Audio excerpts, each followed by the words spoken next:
ಜ್ಯೋತಿ ಬೆಳಗಿಸುವುದರ ಮೂಲಕ ಈ ಒಂದು ಕೃಷಿ ಉಪನ್ಯಾಸ ಕಾರ್ಯಕ್ರಮವನ್ನು ಪ್ರಾರಂಭಗೊಳಿಸಿದ ಶ್ರೀಗಳಿಗೆ ಹಾಗೂ ಎಲ್ಲ ಗಣ್ಯಮಾನ್ಯರಿಗೂ ಹಾಗೂ ತಮಗೆಲ್ಲರಿಗೂ ಅನಂತ ನಮನಗಳನ್ನು ಸಲ್ಲಿಸುತ್ತಾ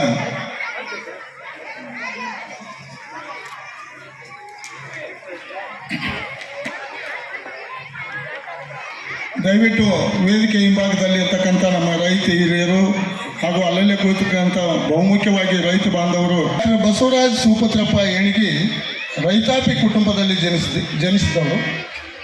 ದನಕರು ಸಾಕಣೆ ಮತ್ತು ಬೆಳೆಗಳ ಜೊತೆಗೆ ಒಕ್ಕಲುತನ ಮಾಡಿಕೊಂಡ ನಂತರದ ದಿನಗಳಲ್ಲಿ PhD ಪದವಿಯನ್ನು ಈ ಕೃಷಿಯಲ್ಲೇ ಪಡೆದಂಥವರು.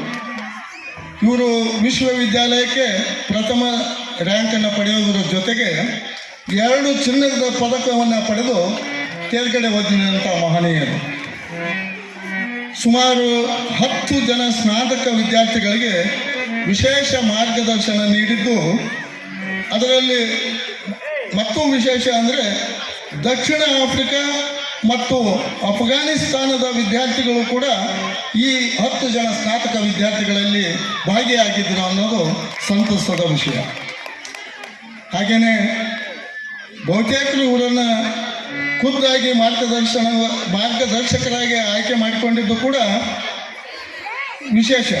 ಇದರಲ್ಲಿ 6 ಜನ ವಿದ್ಯಾರ್ಥಿನಿಯರು ಅಂದರೆ ಮಹಿಳೆಯರು ಕೂಡ ಇರೋದು ಇನ್ನೊಂದು ವಿಶೇಷ. ಸುಮಾರು 100 ಸಂಶೋಧನಾ ಲೇಖನಗಳನ್ನು, 200ಕ್ಕೂ ಹೆಚ್ಚು ಜನಪ್ರಿಯ ಲೇಖನಗಳು, 20 ದೂರದರ್ಶನ ಕಾರ್ಯಕ್ರಮ, 36 ರೇಡಿಯೋ ಕಾರ್ಯಕ್ರಮಗಳನ್ನು ಇಲ್ಲಿವರೆಗೆ ಅವರು ನೀಡಿರೋದು ಅತ್ಯಂತ ಶ್ಲಾಘನೀಯ ವಿಷಯ. ಇವರಿಗೆ ಪ್ರಶಸ್ತಿಗಳು 1 ಡಜನ್ ಅಂದರೆ 12ಕ್ಕೂ ಮಿಕ್ಕಿ ಇವರಿಗೆ ಅಷ್ಟೊಂದು ಪ್ರಶಸ್ತಿಗಳಿಗೆ ಭಾಜನರಾಗಿದ್ದಾರೆ. ಕೃಷಿ ವಿಸ್ತರಣೆ ಮತ್ತು ತರಬೇತಿ ನೀಡುವುದು ಇವರ ವಿಶೇಷ ವೃತ್ತಿಪರತೆಯ ಹವ್ಯಾಸ.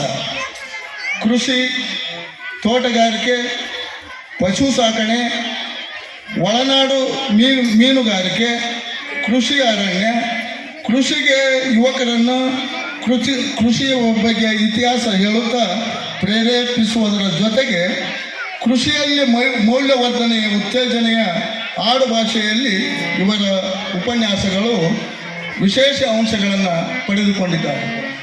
ಈ ಎಲ್ಲ ಪ್ರಶಸ್ತಿಗೆ ಭಾಜನರಾದಂಥ ಶ್ರೀಯುತ ಡಾಕ್ಟರ್ ಬಸವರಾಜ್ ಸುಪತ್ರಪ್ಪ ಏಣಿಗಿ ಸರ್ ನಮ್ಮೊಂದಿಗೆ, ನಮ್ಮ ರೈತರೊಂದಿಗೆ ಇದ್ದಾರೆ. ನಮ್ಮ ಭಾಗ್ಯ. ಇವರು ತಮ್ಮನ್ನೆಲ್ಲ ಉದ್ದೇಶಿಸಿ ಈಗ ಕೃಷಿ ಉಪನ್ಯಾಸ ಕಾರ್ಯಕ್ರಮವನ್ನು ನಡೆಸಿಕೊಡಬೇಕಾಗಿ ವೇದಿಕೆಗೆ ವಿನಂತಿ ಪೂರ್ವಕವಾಗಿ ಸ್ವಾಗತ ಮಾಡ್ತಾ ಇದ್ದೀನಿ.